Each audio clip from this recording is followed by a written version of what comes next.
Umwir has turned me into a target, honorable colleagues. So, next item. Item 3 on the order paper, statements by ministers on 1, the local council and women council election. For today, I had not yet finished. Right Honourable Speaker, honourable members, I wish to express my sincere gratitude for the opportunity to make this statement on the program for the conduct of elections of administrative units, councils, specifically LC1, LC2, and women councils, committees. Right Honourable Speaker and honourable members, the term of office of the administrative unit councils and women councils and women committees expired on the 23rd of June. Thank you, Right Honourable Speaker. This is also my maiden speech as we preside over Not on the procedure. House. Procedure is not. I congratulate you, Right Honourable. In the same vein, I call upon my previous candidate in the contest to support you, and we line behind you, Right Honourable. Right Honourable Speaker, as the order paper is displayed, it shows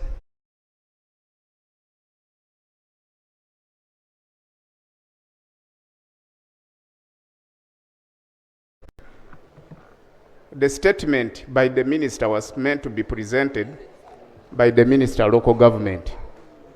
I'm aware of the collective responsibility, but in the presence of the Minister for Local Government, isn't it stampeding over the rights and the responsibility of the Minister of Local Government, who is even available in the House, the Honorable Namere, and the Attorney General goes ahead to present the statement? Is it procedurally right? And is it in the confine and the honest faith of my sister, Honorable Namere?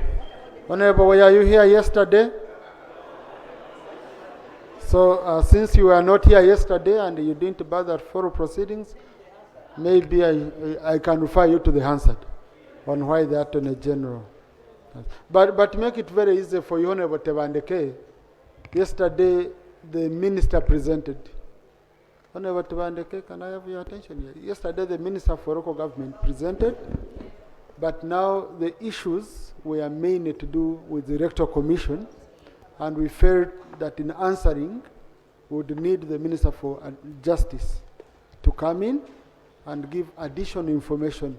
So this is additional statement on the one of the Minister for Local Government. And the design of the order paper has to remain as it was yesterday. Thank you.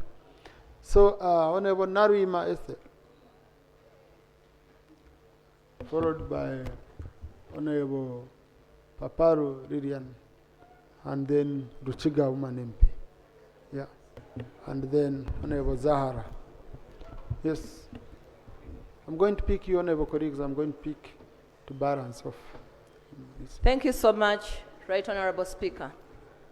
Right Honourable Speaker, allow me to appreciate the ministers for their presentation on this matter, but allow me to draw the attention on matters, especially on women councils.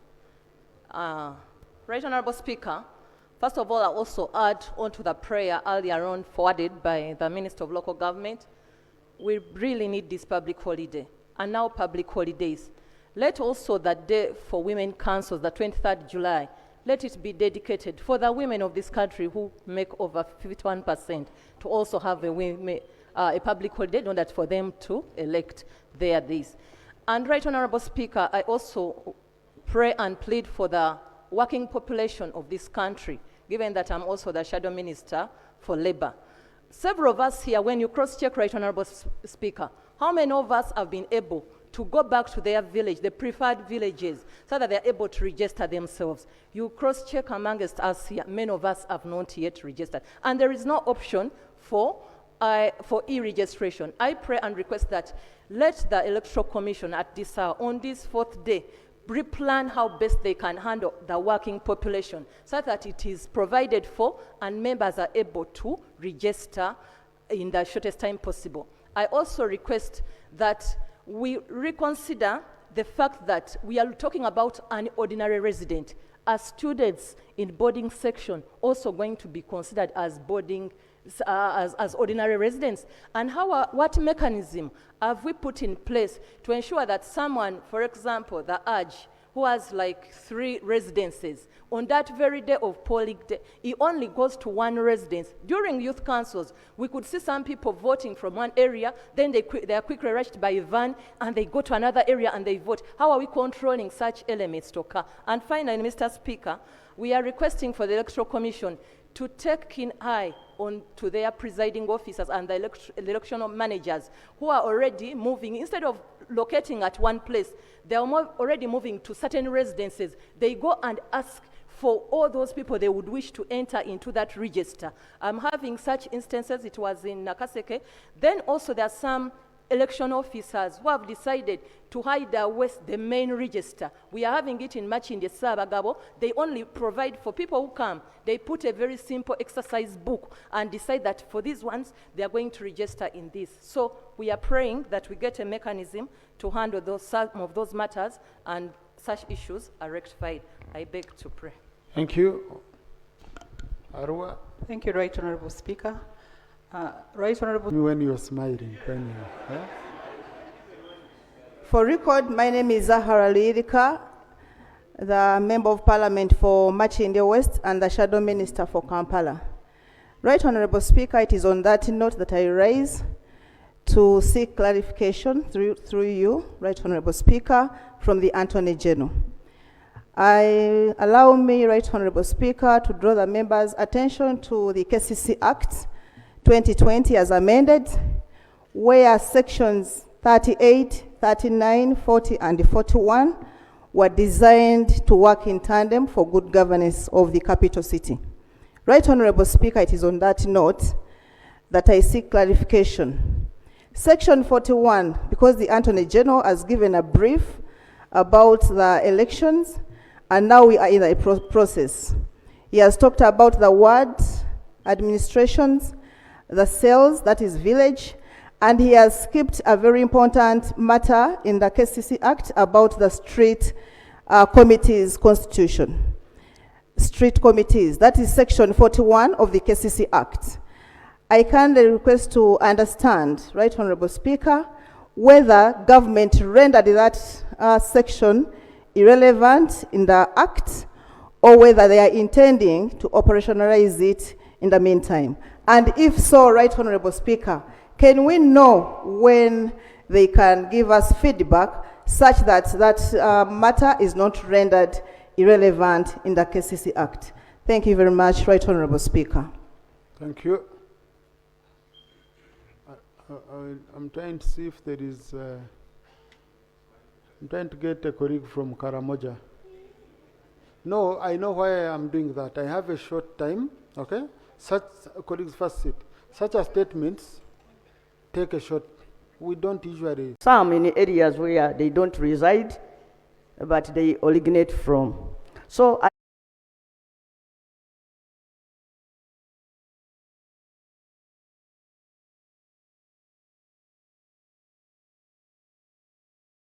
I wonder, some people don't have these IDs, and even some have not even turned up to apply for them, but still they are eligible to become voters at their villages.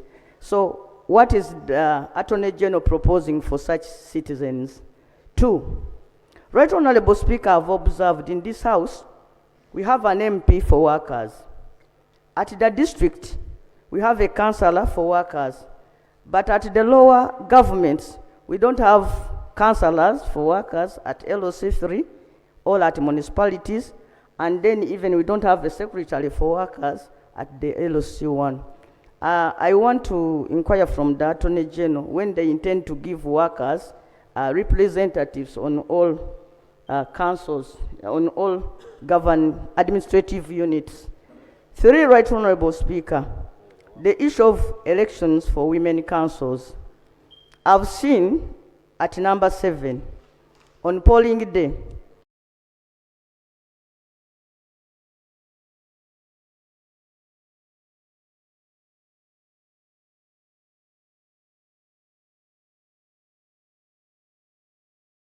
the Attorney General and the Electoral Commission are proposing that voters will converge at polling stations by 7 and continue undertaking activities until 4 p.m. I don't know what provisions are there to manage these polling stations, because people are going to camp at polling stations for a whole day.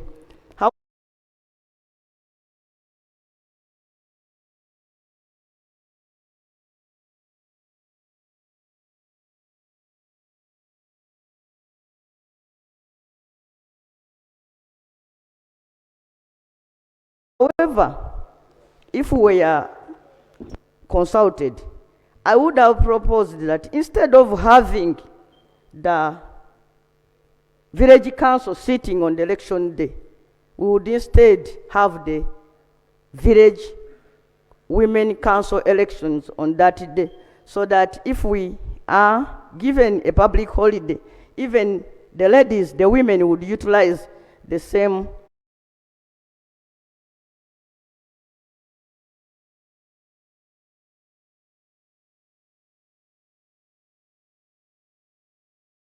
opportunity of having our elections on a public holiday. And then the village councils would be, the chairperson is so elected, would be encouraged to organize for the village council meetings where they would appoint their ministers on other dates, Right Honorable Speaker. If you would permit me, Right Honorable Speaker, I would also use this opportunity to give notes to this House under Rule 59 of our Rules of Procedure for a notice of motion. And this notice, Honorable Speaker, is based on the fact that for over 20 years now, local governments at the lower level the Electoral Commission has not been acknowledging the creation of new administrative units for a long time. Where we have new municipalities, where we have new sub-counties and new town councils, we have a few villages, very big villages which are not easy to govern.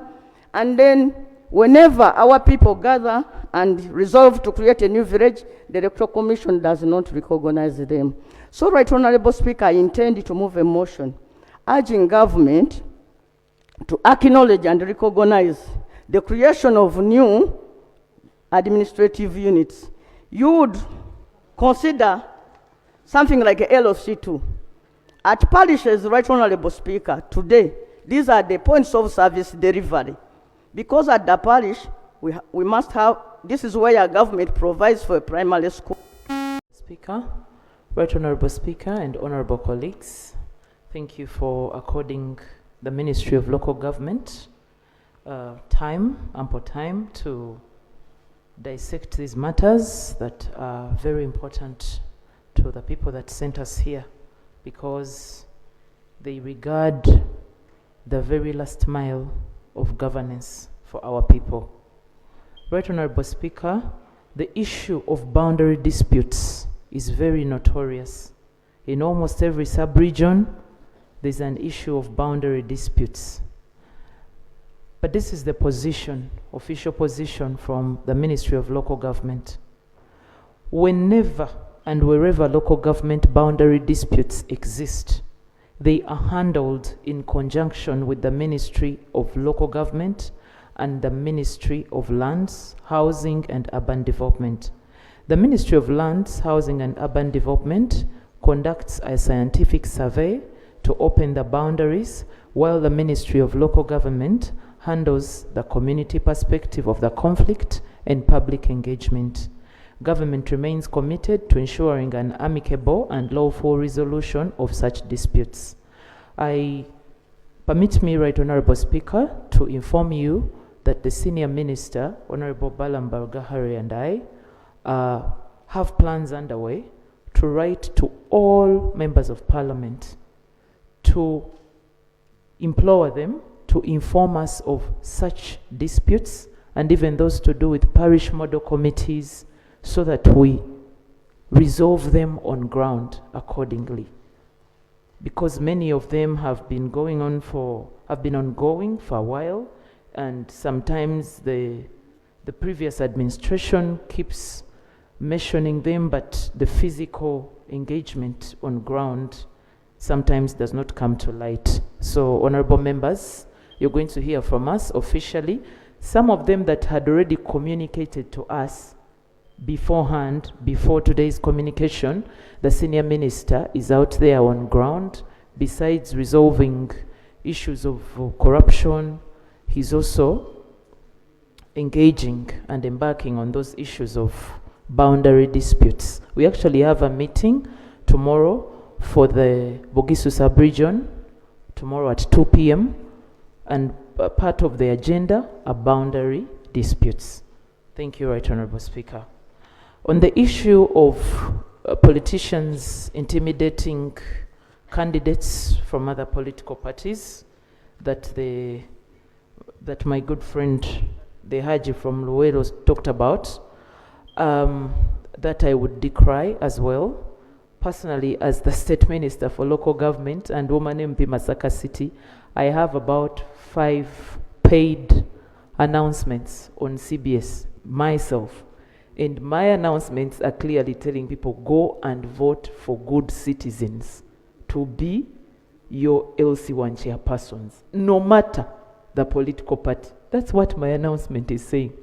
Yet I'm a member of NRM and even a woman MP on NRM ticket. So if the State Minister for Local Government can encourage people to embrace good Ugandans, whether they are from other political parties, I don't think any other politician should be intimidating our people that as a must, hook or crook, they must vote members of a given political party. I kindly urge the honorable member that raised this matter, it is a serious matter, it's bordering on crime, to accord us with that evidence so that we are able to engage the political leader who is intimidating people. It is a crime.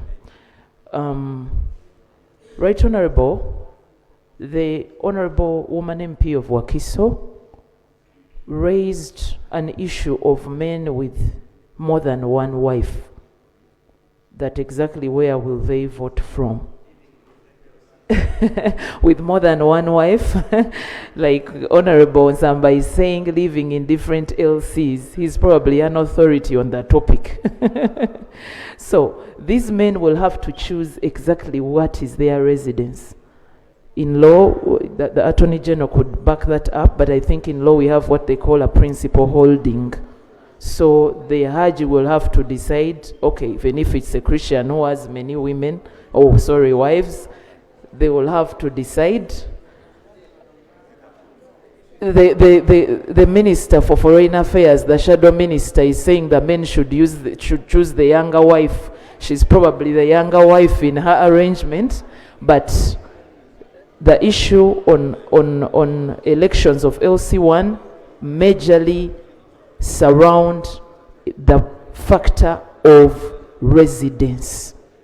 Where do you live? Where is your residence? So if that husband chooses his principal holding or residence, he will have to be registered in that area. I think the Attorney General will expound on what the law says about those who might want to vote in more than one area, but I suppose that is crime. He will expound on it. Right Honorable, we have a major issue that I even heard Ugandans debate over the radio, but I welcome the members of parliament that have brought it to light in this house. An issue where there are villages with schools located in those areas, especially the urban centers. Now, we don't want a situation where a candidate is going to use the numerical strength of schools to unfairly outpower a genuine leader, an organic leader from the village. For example, I intervened in an issue in Masaka, in Kumbu, where somebody wanted to register students of a certain university so that they come and vote for that particular chairman. But some of these students come from far as Tanzania, Kampala, Mbarara to come and study at that university. In 1-2 years, those students will be gone, and the village shall be stuck with a bad candidate who was as a result of unfair numerical strength from aliens. So the village chairperson and the village leadership strictly shall be voted by residents of that village.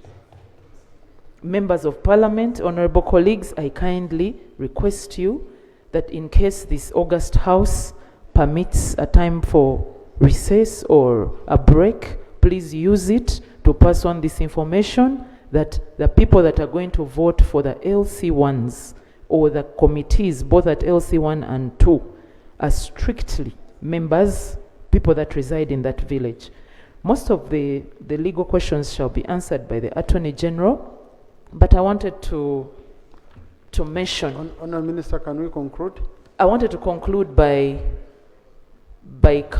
answering Honorable Zahara. She raised a very important question that many times is not addressed, and I can see even in this document it wasn't addressed, but I happened to have an idea. She's talking about the street committees. Right Honorable, in the Local Government Act, sections starting from 50 to about 57 grant the councils, the village councils, power, delegated power to appoint given structures, small structures, depending on the role. Some of those structures are to help in sanitation, bulungi bwansi. Some of the structures are to help in security. Right Honorable, this country was thrust into indescribable pain when a person playing for the national rugby team was mistaken for a thief and murdered in cold blood.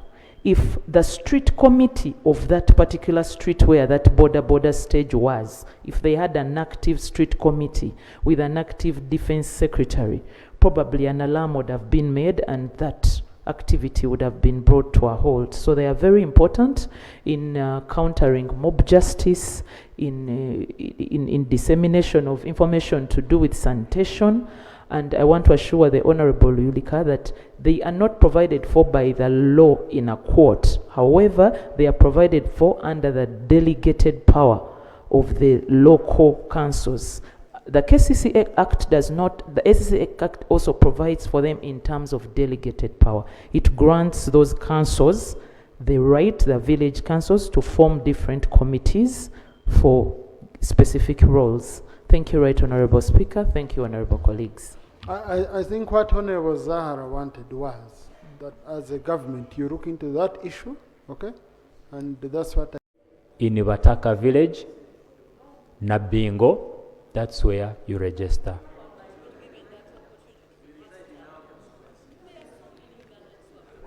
But in all honesty... Honorable Attorney General, continue. Thank you, Right Honorable Speaker. My brother Ansamba, the other question was... No, honorable colleagues, you see, you should remain in your position when you're asking for clarification. But when you when you're asking and then at the same time going for the microphone, you know? Honorable Zahara Ruyirika indicated that in Machindi Sabagabo, someone has hidden the voters register. It was my sister. We are going to follow that up. I'm glad you have brought it to our attention.